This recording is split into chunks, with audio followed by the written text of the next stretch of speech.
Hello, good morning students.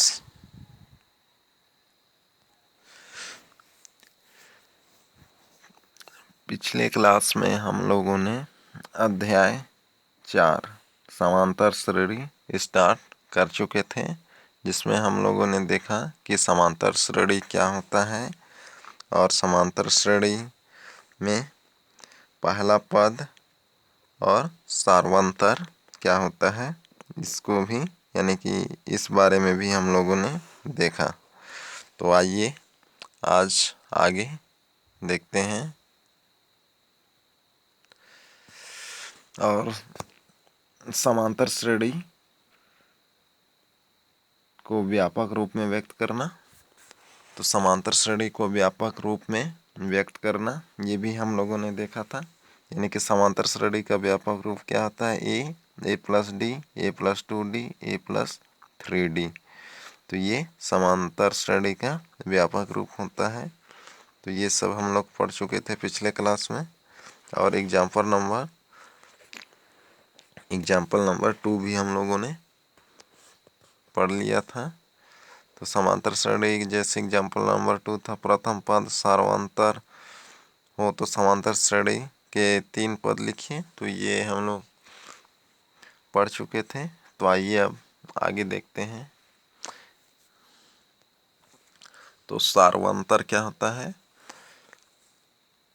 जब दूसरे पद में हम लोग पहले पद को घटाते हैं तब हम लोग को सार्वंतर मिलता है, अर्थात सार्वंतर इज इक्वल टू द्वितीय पद माइनस तृतीय पद, द्वितीय पद माइनस प्रथम पद या तृतीय पद माइनस द्वितीय पद। यानी कि किसी समांतर श्रेणी में आगे वाले पद में पीछे वाले पद को घटाते हैं तो हम लोगों को क्या मिलता है, उस श्रेणी का सार्वंतर मिलता है, जिसको हम लोग इससे भी प्रदर्शित कर सकते हैं, सार्वंतर डी।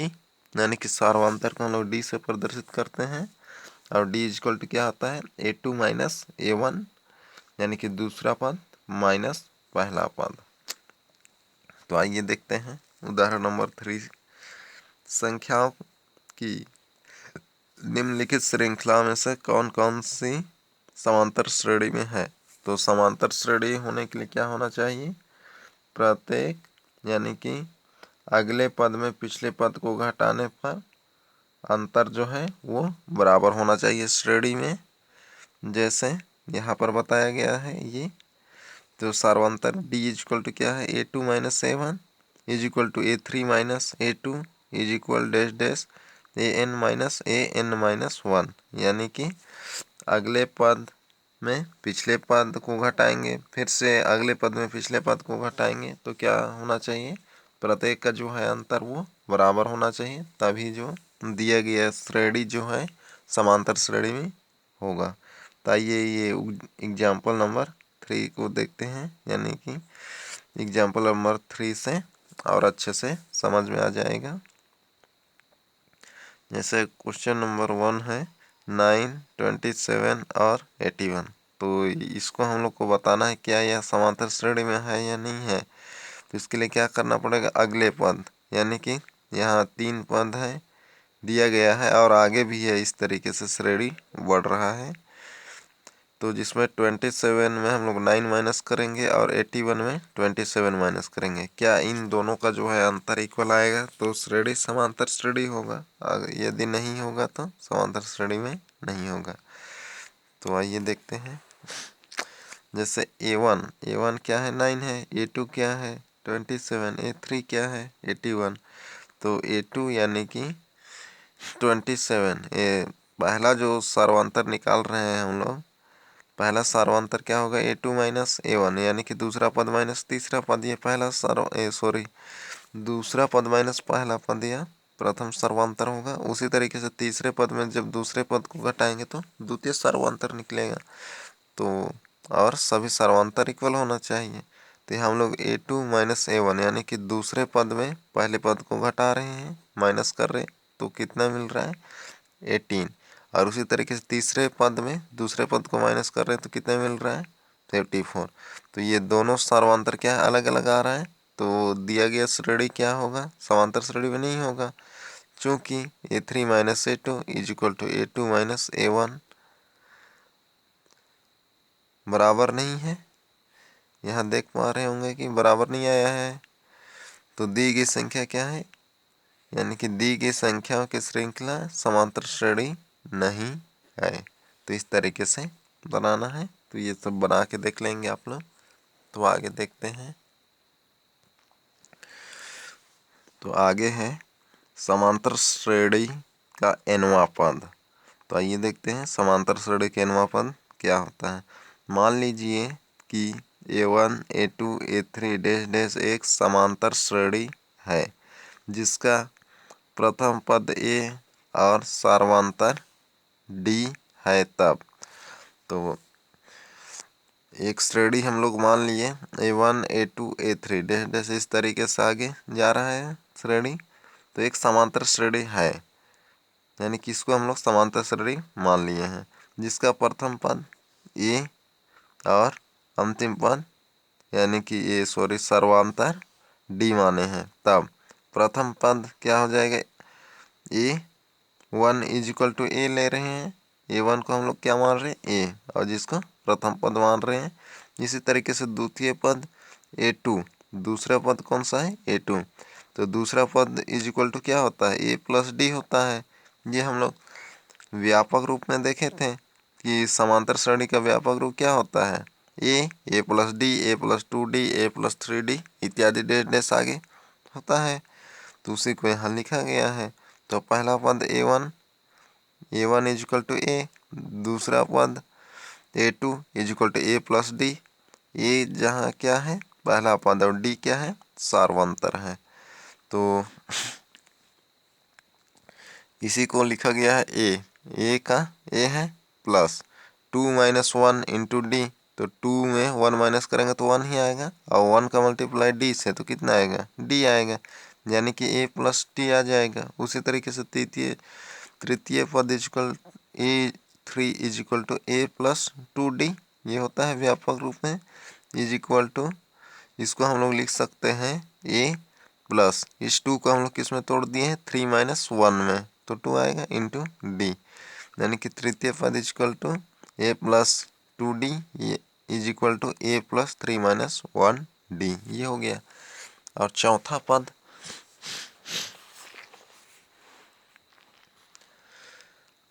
पद को क्या ले रहे हैं, A4 is equal to A plus 3D is equal to A plus 4 minus 1D। और उसी तरीके से पांचवा पद A5 is equal to A plus 4D equal 5 minus 1D। तो इस तरीके से हम लोग लिख सकते हैं। तो उपयुक्त पैटर्न को देखकर कह सकते हैं कि AN यानी कि nवां पद AN is equal to A plus N minus 1 into D। तो ये आप लोगों को याद रखना है। nवां पद AN is equal to A plus N minus 1 into D। तो ये याद रखना है, यानी कि किसी भी श्रेणी के nवां पद इज इक्वल टू क्या होगा, AN equal A plus N minus 1 into D। यदि किसी समांतर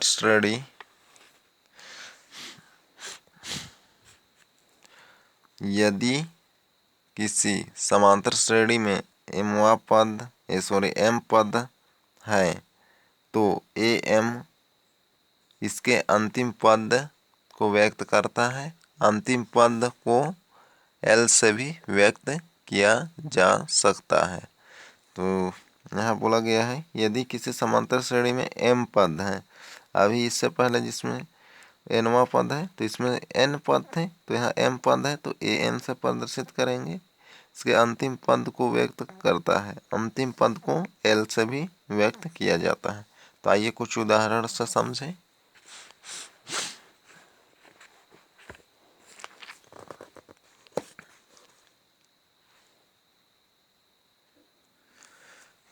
तो उदाहरण नंबर 4 है समांतर श्रेणी 4 7 10 13। तो इस तरीके से श्रेणी बढ़ रहा है, आगे का 10वां पद ज्ञात कीजिए।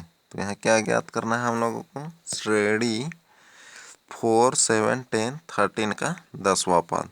तो यहाँ ए यानी कि किसी भी श्रेणी का कोई सा भी पद ज्ञात करना है तो हम लोगों को क्या क्या पता होना चाहिए। सबसे पहले तो प्रथम पद यानी कि ए पता होना चाहिए और सार्वंतर डी पता होना चाहिए, तब हम लोग श्रेणी का कोई सा भी पद निकाल सकते हैं।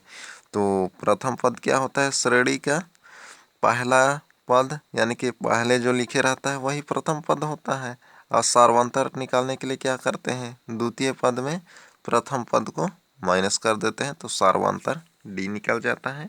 जब किसी भी समांतर श्रेणी का प्रथम पद यानी कि ए और सार्वंतर डी पता हो तो हम लोग क्या निकाल सकते हैं, उस समांतर श्रेणी का कोई सा भी पद निकाल सकते हैं। तो यहाँ पर ए यानी कि पहला पद क्या है, 4 है। और सार्वंतर निकालने के लिए क्या करेंगे, दूसरे पद में पहले पद को माइनस कर देंगे यानी कि 7 में 4 माइनस, तो d is equal to 7 minus 4 is equal to 3।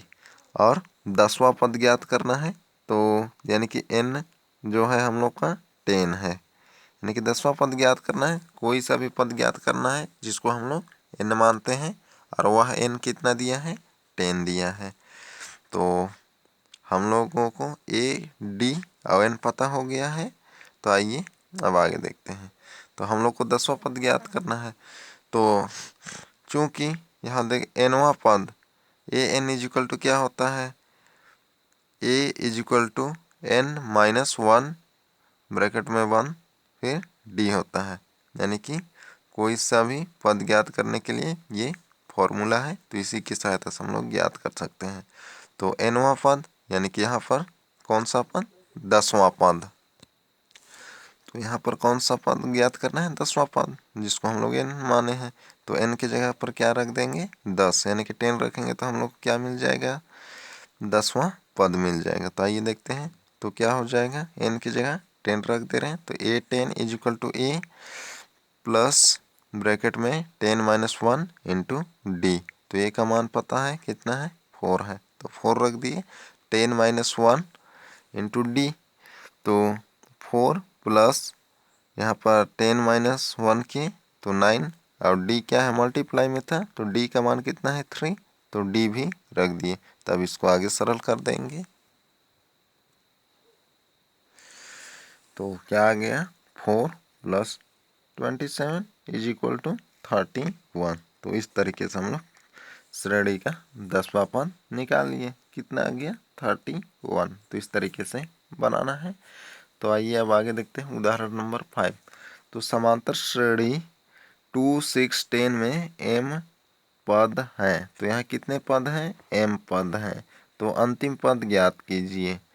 तो यहाँ प्रथम पद a का मान कितना है, 2 है। और सार्वंतर d इक्वल टू क्या कर देंगे, 6 माइनस 2, यानी कि दूसरे पद में प्रथम पद को माइनस करते हैं तो सार्वंतर मिलता है। तो क्या हो जाएगा, 6 माइनस 2 इज इक्वल टू 4, यानी कि d का मान 4। और पदों की संख्या m है, तो m पद है बोला है, तो मतलब कि अंतिम पद क्या है, m है। तो इसलिए क्या हो जाएगा, अंतिम पद m होगा। अतः n is equal to m, यानी कि n की जगह क्या रखेंगे हम लोग, m रखेंगे, क्योंकि m पद है बोला है। तो mवां पद is equal to am is equal bracket में m माइनस 1 इंटू डी। तो ये nवां पद का फॉर्मूला है। तो ये महत्वपूर्ण है, ये आप लोगों को याद रखना है। किसी भी श्रेणी का कोई सा भी पद ज्ञात करने के लिए a n is equal to a plus n minus 1 into D. तो ये फॉर्मूला है। तो इसमें n की जगह क्या रख दिए हैं, m, क्योंकि यहाँ पर m पद है बोला है तो n की जगह m रख रहे हैं। तो क्या हो जाएगा, A M is equal to 2 plus bracket में m minus 1 into D. D का मान 4 था, a का मान 2 था, यहाँ से रख दिए हैं।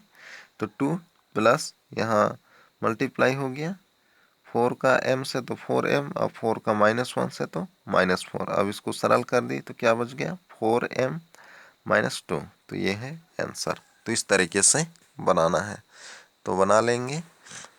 तो आइए अब आगे देखते हैं। तो आगे जो है करके देखें, ये आप लोग बना के देख लेंगे। तो आइए अब आगे देखते हैं उदाहरण नंबर 6। तो उदाहरण नंबर 6 है, क्या समांतर श्रेणी 5, 11, 17, 23 डैश डैश का कोई पद 301 है? कारण सहित स्पष्ट लिखिए, यानी कि कारण सहित लिखिए। तो ये आप लोग बना के देख लेंगे। तो आइए देखते हैं आगे उदाहरण नंबर 7। तो उदाहरण नंबर 7 है, एक समांतर श्रेणी में 50 पद हैं। तो श्रेणी दिया है जिसमें कितने पद हैं? 50 पद, यानी 50 पद हैं, जिसका तीसरा पद 12 और अंतिम पद 106 से है।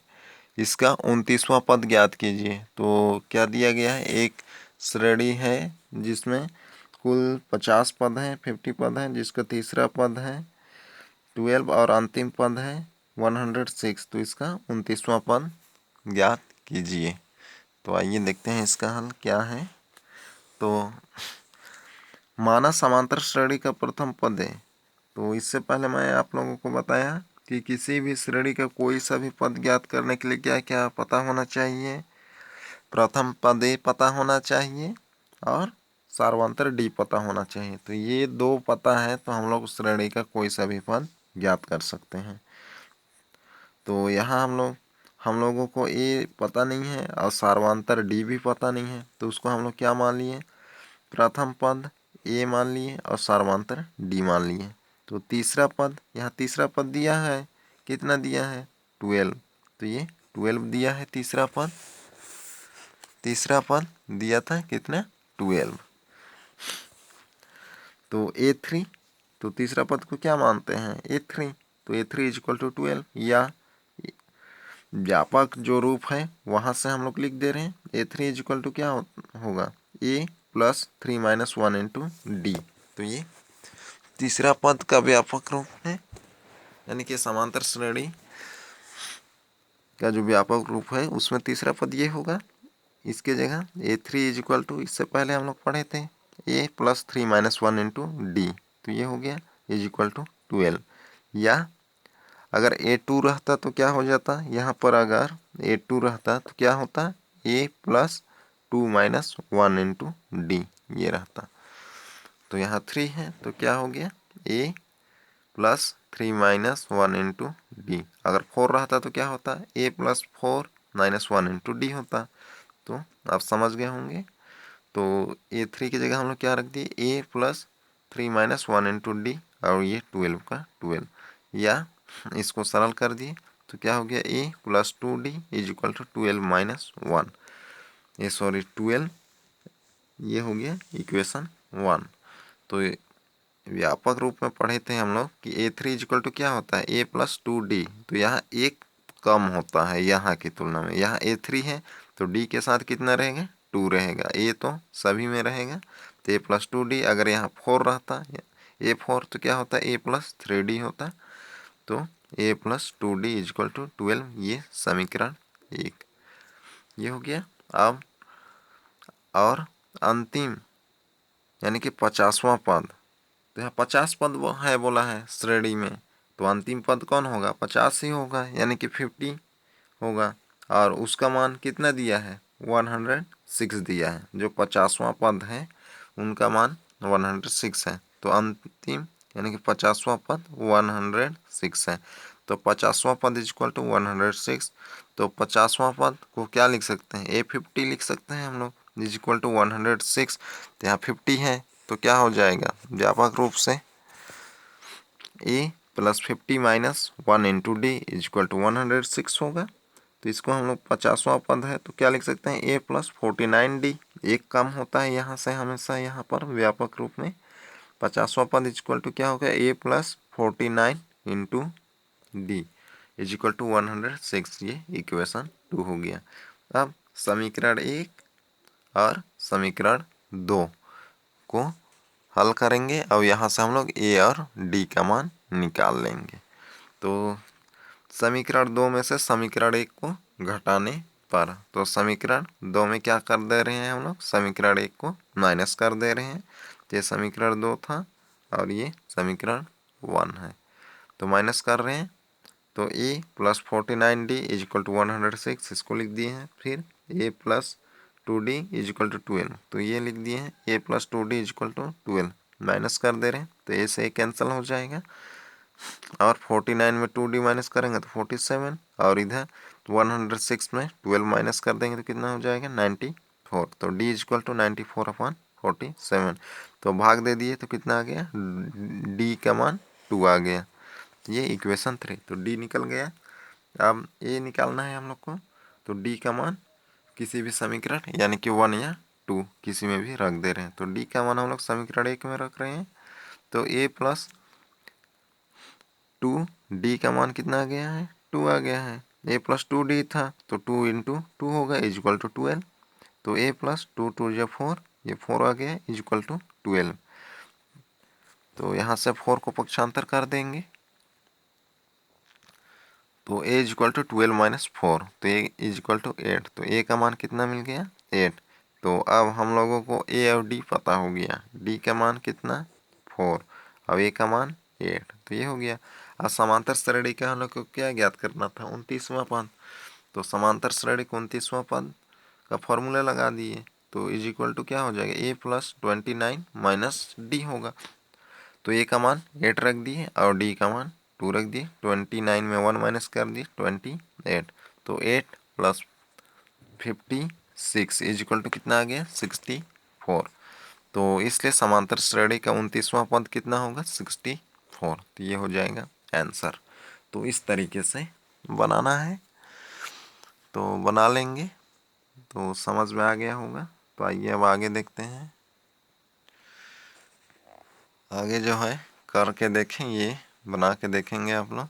तो उदाहरण नंबर 8 तो उदाहरण नंबर 8 है 2 अंकों वाली कितनी संख्या 5 से विभाज्य है। तो आइए देखते हैं तो हल तो यहाँ क्या बोला है 2 अंकों वाली कितनी संख्या जो 5 से विभाज्य है यानी कि 2 अंकों वाले ऐसे कितनी संख्याएं हैं जो 5 से यानी कि 5 से पूरा भाग जाएगी। तो आइए देखते हैं तो हल 5 से विभाज्य होने वाले 2 अंकों की संख्याओं का श्रृंखला निम्नानुसार है। तो 2 अंकों से भाग जाने वाली यानी कि 5 से भाग जाने वाली संख्या हम लोग यहाँ लिख रहे हैं 10 15 10 2 अंक है अब ये 5 से विभाज्य होगा उसी तरीके से 15 11 तो जाएगा नहीं 12 भी नहीं जाएगा 2 से 5 से पूरा भाग 13 भी नहीं जाएगा 14 भी नहीं 15 तो ये क्या हो गया 10 15 20 डैश डैश और सबसे लास्ट में क्या है 95 होगा। ये जो है 5 से डिवाइडेड होने वाली श्रृंखला है। तो इस श्रृंखला में अब तो यहाँ कितनी संख्या है बोला है तो हम लोग को क्या ज्ञात करना है n ज्ञात करना है यानी कि पदों की संख्या ज्ञात करना है। तो श्रृंखला का प्रथम पद क्या मिल गया हम लोग को 10 और अंतिम पद क्या मिल गया 95 तो यहाँ से हम लोग को क्या निकालना है n का मान निकालना है। तो समांतर श्रेणी है यहाँ देख पा रहे होंगे कि समांतर श्रेणी है जैसे समांतर श्रेणी होने के लिए क्या होना चाहिए प्रत्येक यानी कि सभी सार्वांतर जो है वो बराबर होना चाहिए और सार्वांतर निकालने के लिए क्या करते हैं दूसरा पद माइनस दूसरा पद माइनस पहला पद फिर तीसरा पद माइनस दूसरा पद यदि वो बराबर है तो क्या हो जाएगा श्रृंखला जो है समांतर श्रेणी में होगा। यानी कि प्रत्येक जो संख्याओं के बीच का अंतर जो है वो इक्वल होना चाहिए तभी जो श्रृंखला दिए रहेगा वह समांतर श्रेणी होगा। तो यह समांतर श्रेणी है क्योंकि 5 5 का अंतर है जैसे 10 प्लस 5 15 15 प्लस 5 20 या 15 में 10 माइनस करेंगे तो 5 आएगा फिर 20 में 15 माइनस करेंगे तब भी 5 आ रहा है यानी कि सर्वांतर बराबर है। तो यह श्रेणी क्या है समांतर श्रेणी में है।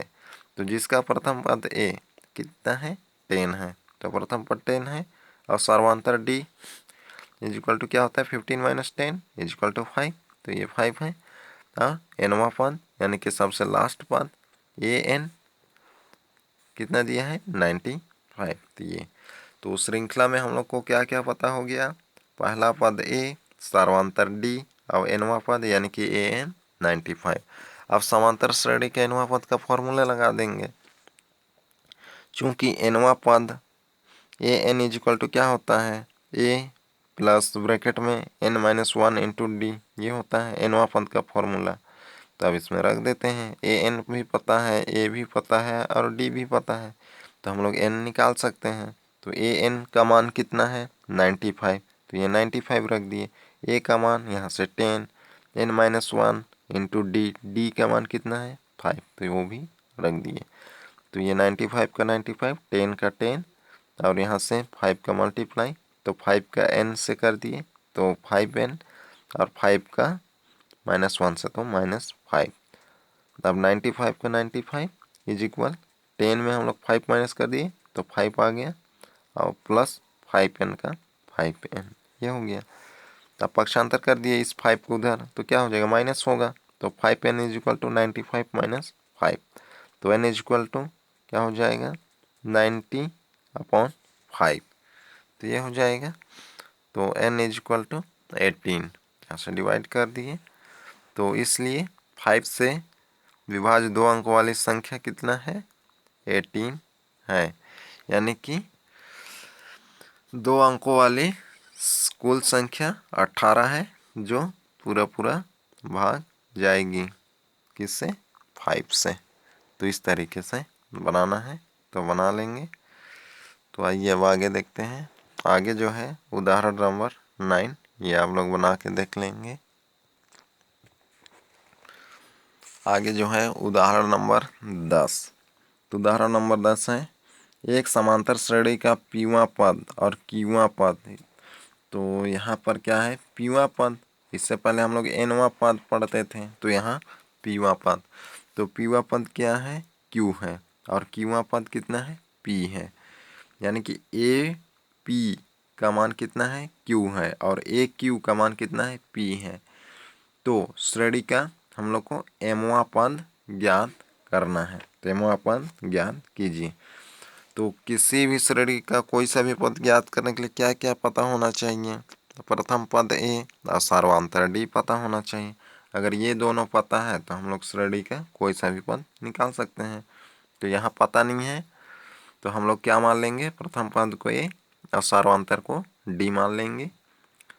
तो यहाँ दिया गया है पीवां पद क्यू है और क्यूवां पद पी है, तो हम लोग को एमवां पद ज्ञात करना है। तो मान लीजिए, तो माना समांतर श्रेणी का प्रथम पद क्या माना गया है यहाँ ए और सर्वांतर डी माना गया है। तो यहाँ समांतर श्रेणी का पीवां पद इज इक्वल टू क्यू है, ये दिया गया है पीवां पद कितना है क्यू है, तो क्या हो जाएगा ए पी, यानी कि ए पी जो है उसको हम लोग क्या लिख सकते हैं व्यापक रूप में a plus p minus 1 into d, ये व्यापक रूप होता है, ये पीछे पढ़ चुके हैं। कोई सा भी पद है जैसे ए 2 लेते थे तो इसको हम लोग क्या लिखते थे ए प्लस ब्रैकेट में 2 माइनस 1 इंटू डी लिखते थे। ऐसा 3 रहता था तो a plus 3 minus 1 into D, तो यहाँ क्या है पी है तो क्या लिखेंगे पी माइनस 1 लिखेंगे, तो उसी को यहाँ लिखा गया है। तो क्या हो जाएगा a plus p minus 1 into D is equal to q, ये इक्वेशन 1 हो जाएगा। उसी तरीके से समांतर श्रेणी का क्यूवां पद कितना था पी था, तो अब यहाँ पर क्यूवां पद क्या हो जाएगा a plus q minus 1 into d हो जाएगा इज इक्वल टू पी, ये समीकरण 2 हो जाएगा। अब इन दोनों को हल कर लेंगे तो हम लोग को किसका मान मिल जाएगा ए या डी का मान मिलेगा। तो समीकरण 2 में क्या कर दे रहे हैं, समीकरण 1 व 2 को सरल कर रहे हैं। तो समीकरण 1 में समीकरण 2 को घटाने पर, तो 1 में किसको घटा रहे हैं 2 को, तो एक क्या था a plus p minus 1 into D is equal to q, ये और दूसरा ये इसको लिख दिए तो ए से ए कट जाएगा। तो ये हम इसको सरल कर दे रहे हैं तो क्या हो जाएगा पी माइनस 1 इंटू डी में क्या माइनस कर रहे हैं हम लोग क्यू माइनस 1 इंटू डी, तो ये लिख दिए और डी दोनों में था तो कॉमन हो गया है। अब इधर क्यू माइनस पी, तो ये क्यू माइनस पी लिख दिया गया है। अब इस ब्रैकेट हटा दिए तो पी माइनस 1 का पी माइनस 1 अब ये माइनस का मल्टीप्लाई, तो माइनस क्यू, अब ये +1, तो +1 -1 कैंसिल हो गया, क्या बचा p और माइनस क्यू, तो p minus Q into D, तो इज इक्वल टू आगे है q माइनस पी, तो d इक्वल हो गया, इसको पक्षांतर कर देंगे तो नीचे आ जाएगा, क्या आ जाएगा माइनस, यहाँ से माइनस कॉमन ले लिए तो क्या हो गया p-1 हो गया, तो ये पहले आ जाएगा और ये बाद में। जब माइनस चिन्ह कॉमन लेते हैं तो जो प्लस में रहता है वो माइनस, माइनस में रहता है तो वो प्लस हो जाता है, तो क्या हो जाएगा p-1 और नीचे ये सॉरी p-q और नीचे भी p-q, तो ये कट जाएगा, d का मान -1, तो ये हो गया। अब हम लोग यहाँ से d का मान किसी भी समीकरण में रख देंगे 1 या 2 में, तो हम लोग को a मिल जाएगा। तो आइए आगे देखते हैं। तो समीकरण 3 से d का मान 1 में रखने पर, तो 1 में रख रहे हैं, तो a plus p-1 into D का मान क्या है -1 इज इक्वल टू q, तो a इक्वल सबको क्या कर दे रहे हैं उधर पक्षांतर कर दे रहे हैं, तो इसका मल्टीप्लाई होगा तो क्या आएगा माइनस में आएगा, -p-q आएगा, तो इसको उधर पक्षांतर कर दिए तो क्या आ जाएगा प्लस हो जाएगा, q प्लस ये q का q प्लस p-1, तो is equal to q plus p-1, ये इक्वेशन 4 मान लिए। तब हम लोग को a भी पता हो गया, d भी पता हो गया, a कितना मिल गया q प्लस p-1 और d -1, तो हम लोग को क्या ज्ञात करना था श्रेणी का m-वां पद, तो श्रेणी का m-वां पद A M is equal to a plus m-1 into D होगा, तो ये n-वां पद ज्ञात करने का फॉर्मूला है, तो यहाँ n की जगह क्या रखें m, क्योंकि हम लोग को m-वां पद चाहिए, तो A M is equal to a plus m-1 into D, तो ये का मान रख दिए यहाँ से, और यहाँ पर d का मान ये रख दिए। अब इसको सरल कर दिए तो p प्लस q -1, तो ये हो गया -1 का मल्टीप्लाई तो -m और ये +1 हो जाएगा, इसको सरल कर देंगे तो ये कट जाएगा, तो क्या बचा p plus q minus m, तो m पद क्या मिल गया p plus q minus m, तो इस तरीके से बनाना है, तो बना लेंगे। तो आइए अब आगे देखते हैं। तो ये प्रश्नावली है, तो आइए देखते हैं आज आप लोगों का होमवर्क क्या रहेगा। तो होमवर्क में रहेगा आप लोगों का प्रश्नावली 1 का सही विकल्प चुनकर कारण सहित स्पष्ट कीजिए। तो दी गई समांतर श्रेणी का प्रथम पद और सर्वांतर कौन सा है, तो यहाँ से आप लोगों को चुनना है। तो ऐसा क्वेश्चन तो हम लोग पढ़ चुके हैं, तो ये आप लोगों का होमवर्क में रहेगा प्रश्नावली 1 का पहला क्वेश्चन, सही विकल्प चुनकर लिखिए। तो आज का क्लास यही तक, अगले क्लास में फिर मिलते हैं। Okay bye.